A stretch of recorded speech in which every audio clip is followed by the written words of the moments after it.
ಪ್ರಭು ಚೌಹಾಣ್ ಪುತ್ರ ಪ್ರತೀಕ್ ವಿರುದ್ಧದ ಅತ್ಯಾಚಾರ ಕೇಸ್ಗೆ ಸಂಬಂಧಪಟ್ಟಂತೆ ಒಂದು ಕಡೆ ಪುತ್ರ ಪ್ರತೀಕ್ ತಲೆಮರೆಸಿಕೊಂಡು ಓಡೋಗಿದ್ದಾನೆ, ಮತ್ತೊಂದು ಕಡೆ ಕ್ರಮ ಕೈಗೊಳ್ಳುವಂತೆ ಮಹಿಳಾ ಆಯೋಗಕ್ಕೆ ಸಂತ್ರಸ್ತೆ ದೂರನ್ನ ಕೊಟ್ಟಿದ್ದಾರೆ. ಪ್ರಕರಣ ಸಂಬಂಧ ಅಧ್ಯಕ್ಷೆ ನಾಗಲಕ್ಷ್ಮಿ ಚೌಧರಿ ಅವರು ಪ್ರತಿಕ್ರಿಯೆಯನ್ನ ಕೊಟ್ಟಿದ್ದಾರೆ. ಈಗಾಗಲೇ ಬೀದರ್ ಸ್ಥಳೀಯ ಪೊಲೀಸ್ ಠಾಣೆಯಲ್ಲಿ ಎಫ್ಐಆರ್ ಆಗಿದೆ. ಪ್ರತೀಕ್ ಮೊಬೈಲ್ ಸ್ವಿಚ್ ಆಫ್ ಮಾಡಿ ತಲೆಮರೆಸಿಕೊಂಡಿದ್ದಾರೆ. ತ್ವರಿತಗತಿಯಲ್ಲಿ ಕ್ರಮ ಕೈಗೊಳ್ಳುವಂತೆ ಎಸ್ಪಿಗೆ ಮನವಿಯನ್ನ ಮಾಡಿದ್ದೇನೆ. ಬೆಂಗಳೂರಿನಲ್ಲಿ ಮಹಿಳಾ ಆಯೋಗದ ಅಧ್ಯಕ್ಷೆ ನಾಗಲಕ್ಷ್ಮಿ ಈ ರೀತಿಯ ಹೇಳಿಕೆಯನ್ನ ಕೊಟ್ಟಿದ್ದಾರೆ.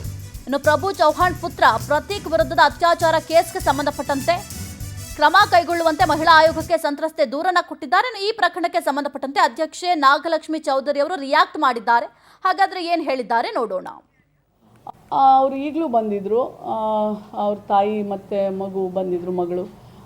ಅವ್ರ ಮೇಲೆ FIR ಆಗಿದೆ. ಮತ್ತು ಎರಡನೇದು ಅವನು ಅಪ್ಸ್ಕೊಂಡಾಗಿದ್ದಾನೆ ಆ ಹುಡುಗ. ಅವರನ್ನು ಅವ್ರ ಜೊತೆ ಮಾತಾಡಿದೆ. ಮೇಡಮ್, ನಾವು ಹುಡುಕಾಡ್ತಾ ಇದ್ದೀವಿ, ಫೋನ್ ಸ್ವಿಚ್ ಆಫ್ ಆಗಿದೆ, ಊರು ಬಿಟ್ಟು ಹೋಗಿದ್ದಾರೆ, ನಾವು ಎಲ್ಲ ಕಡೆ ಹೋಗ್ತಾ ಇದ್ದೀವಿ ಅಂತ ನಾನು ಹೇಳಿದೆ. ನೀವು ಏನೇನೆಲ್ಲ ಮಾಡಿದ್ದೀರಾ ಅದ್ರ ರಿಪೋರ್ಟ್ ಕಳಿಸಿ ನನಗೆ ಅಂತ ನಾನು ಹೇಳಿದ್ದೀನಿ.